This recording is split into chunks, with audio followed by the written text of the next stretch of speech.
कांग्रेस में आपकी अच्छी खासी पहुंच है। इस विषय पर राहुल जी से एक बार चर्चा करके डिटेल पूछ लो। हमारे हाथ बंधे हुए हैं, हमारा मुंह बंद है। नहीं, मगर इस कमरे में बैठकर आपको इंटरव्यू करे सीए पर। मेरी सरकार का फैसला है सीए। जरा राहुल गांधी जी आपके इसी कमरे में आकर देश को समझा दे कि क्यों विरोध में। हम मानते हैं सीए देश के हित में है, इनका अधिकार है, इसलिए हमने दिया। राहुल गांधी जो न्याय यात्रा में बार बार सीए भी उठा रहे हैं और बाकी विषयों पर भी सरकार पर आरोप लगाते हैं कि अपनी विफलताओं को छुपाने के लिए कभी सीए लागू कर रहे हैं मेरा तो आपसे कभी रिक्वेस्ट है जी। कांग्रेस में आपकी अच्छी खासी पहुंच है।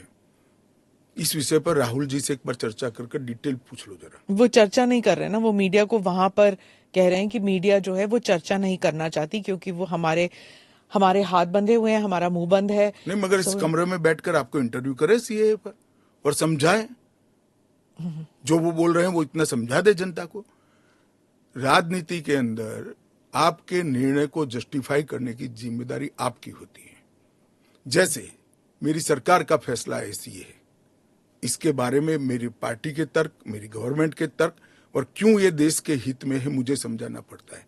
जरा राहुल गांधी जी आपके इसी कमरे में आकर देश को समझा दे कि क्यों विरोध में है। आप कहते हैं कि ये राजनीतिक नहीं है, लेकिन आपके जो राजनीतिक स्पीचेस हैं तेलंगाना में आपने कहा, जब आप अपने वायदे गिनते हैं कि ये वायदे हमने पूरे किए, तो सीए भी उसमें है। तो इसमें राजनीतिक कहां से हो गया? तो फिर आपके तो वायदे हमारा एक वादा था कि देश के अर्थतंत्र को सुधारेंगे, तो क्या अर्थतंत्र मत सुधारो, पॉलिटिक्स कर रहे हो। फिर राजनीतिक कहां से हो गया? हम मानते हैं सीए देश के हित में है, इनका अधिकार है, इसलिए हमने दिया है। पॉलिटिक्स कहां से? वो भी कहना देना चाहिए। अगर राजनीतिक फायदा है तो उनको कौन रोक रहा है? पर सीए पे तो बहस हुआ नहीं ना, वो बात पास हो गया, उसके बाद पास कैसे हो गया? पार्लियामेंट में पूरी बहस करी हमने। तो अगर 400 सीट आते तो क्या वो फुल लाइसेंस हो जाता है कि आपके हिसाब से कि जनता ने कहा कि हमने आपको 400 सीट दी है, अब आप जो भी देश हित में समझे वो करते जाइए। ऐसे लाइसेंस जिन्होंने उपयोग करे, हमने तो कभी नहीं करे। हमने तो जनता ने जब जब आशीर्वाद दिया बड़ी जिम्मेदारी के साथ देश चलाया, चाहे अटल जी हो चाहे नरेंद्र भाई हो। इंदिरा गांधी ने एक बार लाइसेंस का दुरुपयोग किया था और फिर स्वयं चुनाव हार गई थी। तो इसका भी मैकेनिज्म पड़ा है ना। जो लाइसेंस का दुरुपयोग करेगा उसका भी मैकेनिज्म है। हमारे 5 साल के बाद पब्लिक के सामने जाना है। यहां समाप्त नहीं हो जाता है।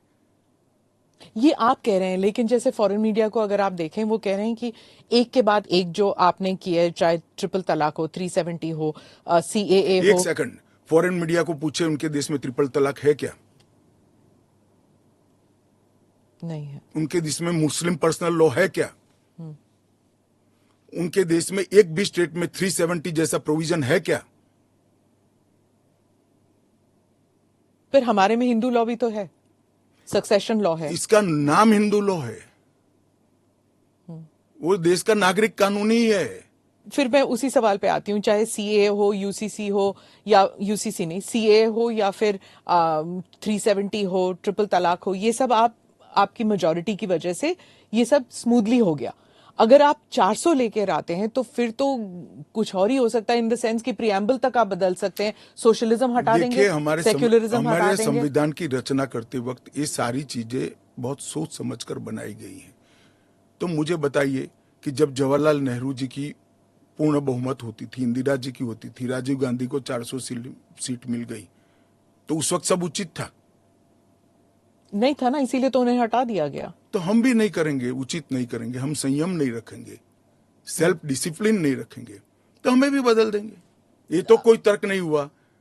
देखिए, नरेंद्र मोदी के पास, इस देश के प्रधानमंत्री के पास 10 साल का ए ग्रेड पास्ट रिकॉर्ड है और 25 साल का प्लानिंग है। 25 और साल 25 साल का प्लानिंग उन्होंने बनाया है कि 15 अगस्त 2047 को भारत पूर्ण विकसित भारत होगा। और उन्होंने पहली बार सरकार की मदद से नहीं, देश के 130 करोड़ लोगों को आह्वान लेकर संकल्प करा है कि सभी लोग जुटे। और ये 25 साल भारत को महान बनाने के 25 साल है। और मुझे बड़ा गर्व है कि मेरे नेता के आह्वान पर पूरा देश आज इस संकल्प से संकल्पित होकर अमृत काल के लिए तैयार होकर खड़ा है।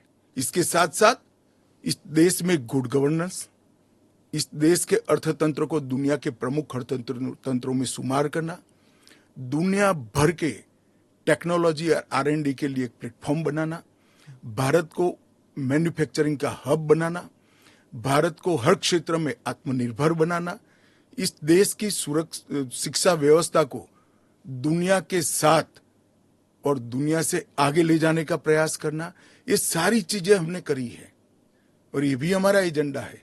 मगर आप जब हमारे भाषण में से कुछ चुन लेती हो तो यही मुद्दे चुनती हो। उत्तर प्रदेश की हर खबर से अपडेट रहने के लिए श्रेष्ठ यूपी को करें सब्सक्राइब, बेल आइकन दबाएं और देखते रहें श्रेष्ठ यूपी।